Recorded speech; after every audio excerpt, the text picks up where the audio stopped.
This business could be bigger and better if I did 100% of my energy, well-being, my life towards it. But I'm not willing to sacrifice the other things.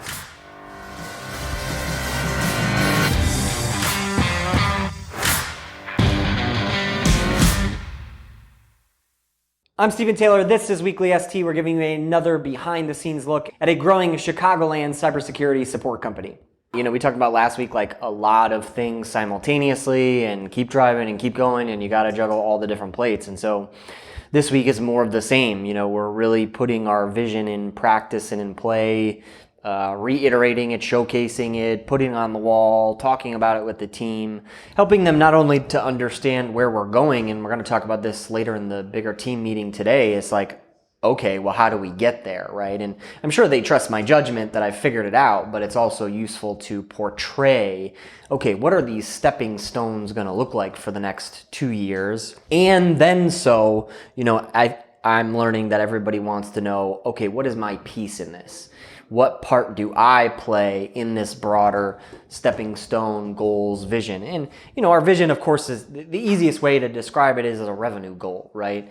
But that means how many clients are we going to have? How many team are we going to have? And the true vision and the true goal, the root of what it is not just growth for the sake of growth, but it relies around or revolves around a broader team with more capabilities and having less people wearing multiple hats, right? As a small business and as a startup, you know, you're the janitor, the salesperson, the engineer, the marketing person, you're everything, right? As you grow, you delegate out those tasks and those roles. And even at our size, we have many people with multiple hats. And really what they're good at is this one thing, and we need to insource the other things to other people, and then that becomes another full-time role. And so this bigger vision and this bigger goal will have many more people in their individual seats with their roles and responsibilities and less of a workload. We're in this phase right now. We're just at a size where it just takes more people to do the work that we've already sold. And that's for most businesses at our level. Then on top of that, we have this cybersecurity thing that's, you know, not new out of nowhere, but certainly it's put a different workload on our entire team and on our clients to put the protections in place, do additional work, and take care of our customers. And it's caused, you know, 15, 20% more work that just kind of, it didn't exactly come out of nowhere in one day, but it's building and building and building. And so now we're even more busy than we already were just because of the size and stature that we're at. And so we're going to have to grow through this period of time to get to a more balanced workload for our team as well as our clients, kind of, again, getting them up to a standard stack as we're always then layering that up and notching that up one more, you know, tool or technique or best practice. All of this to say, you know, it's a shift time for us, and we're adapting and we're learning and we're changing, and this is all part of our bigger vision. There's stress in all of it, right? What keeps me up at night is a lot of the cybersecurity doom and gloom stuff, right? Because it can put any one of us out of business at any point. But it's also, you know, I know that I stress out the team and we put more workload on them. And, you know, whilst it's exciting to get a new customer, it's also daunting. It's like, oh man, there's going to be more work to be done. But you kind of have to like inchworm your way through this. Like growth then supports more team, then more work, you know, bop, bop, bop, bop, bop. And you just have to continue going. And so it's stressful for me in a lot of facets, right? I've got to get this stuff right. I've got to not only help grow the business, but also lead a team and encourage them that, hey, we're going to get there. And it's, you know, again, stay with me, stay focused on this bigger vision. All the while, like, we got to grind out the work. And so it's stress in all of this stuff. All the while, like, business is not my entire life, right? I also have a life outside of this company and this business. And I am wanting, my desire, my vision for myself is to have a wholly successful life, WHOLLY, right? And so there's stressors in everything else in life, and you've got to, you know, you're simultaneously spinning plates and juggling balls, so to speak, in everything you do.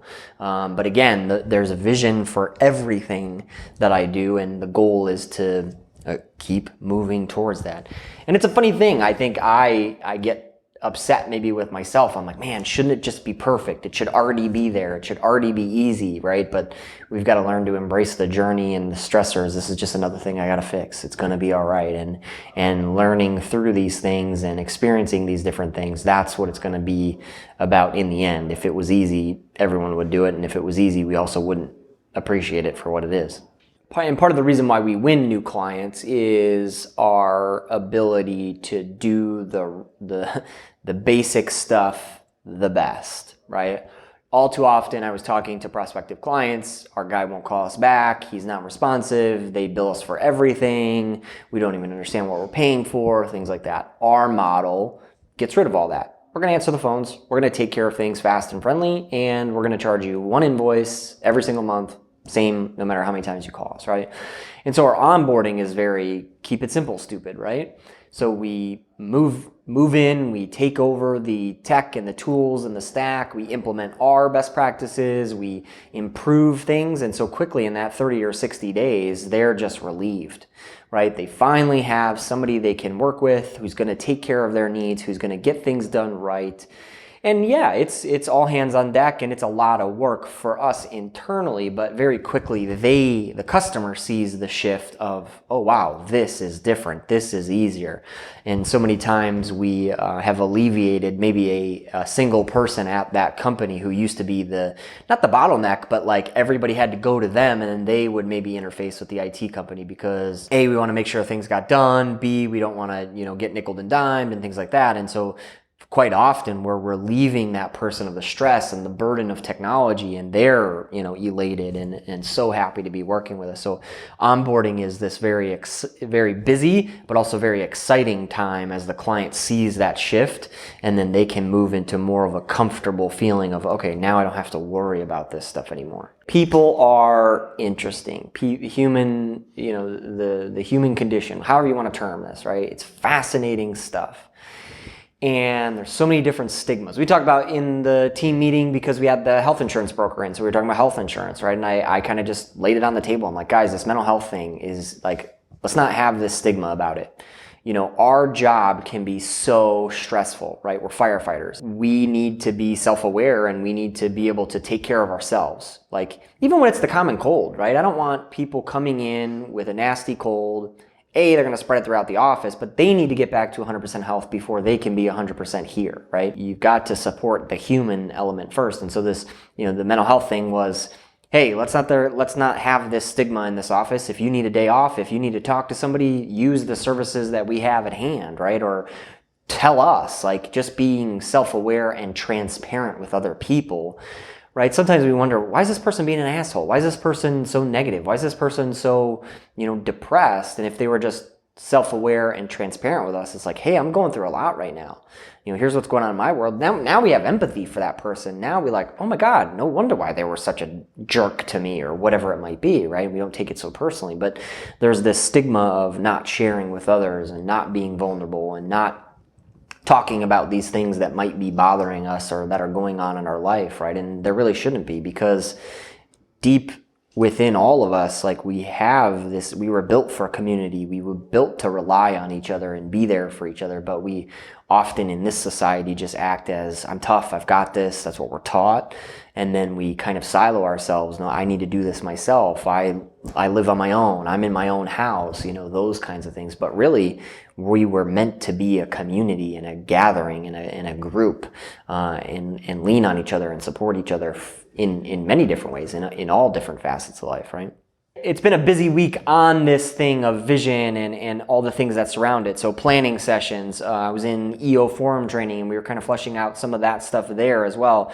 Scorecards, so that people clearly understand, hey, this is my roles and responsibilities. These are the things that I need to get done. But even something as simple as an org chart, so that everybody understands, not only like what supports who and, who's maybe leading who and managing who, but even where's the seats that people are wearing multiple hats, and where are there future opportunities or future seats that need to be filled, that again, as we grow this company, we'll need to put people into those places.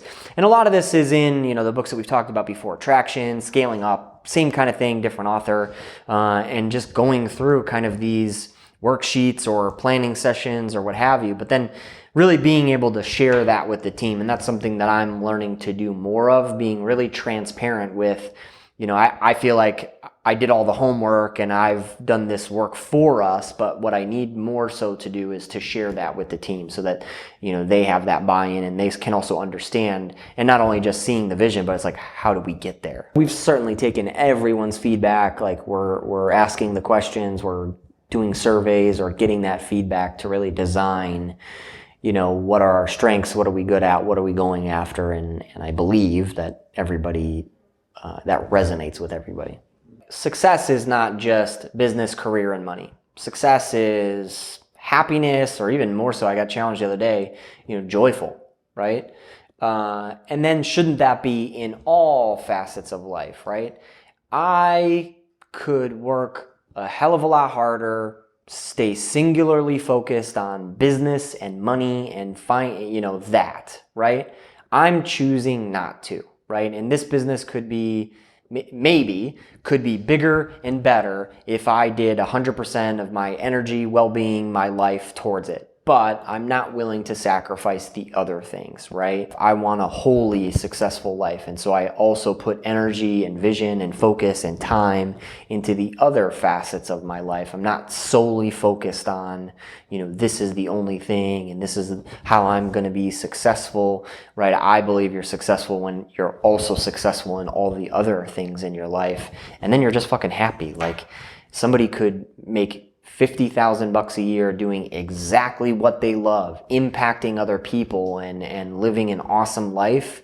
And they could be, in my mind, more successful than me. Maybe I'm silly to think that I could do it better, bigger if I was more, one-track minded, but maybe that's not true, yeah, because you'd crumble. Yeah. Maybe you would crumble, right? Without the support and love of others and social and hobbies and it's funny, like the more you look at unlocking or doing better in your business or being able to drive, like you do read and find that, hey, it's not about that. It's about, hey, take care of yourself, do the routines, have a healthy life, live well, whatever that means for you. It's not necessarily fitness or eating right, but any of these things. And it's like, all that routine stuff that you're doing every day, day in and day out, that's what actually supports the drive in your career or whatever it may be for you. So yeah, funny enough, you may be better off with a more holistic approach. So tell me how you feel about being real with others. Give me your feedback and like, subscribe, and share.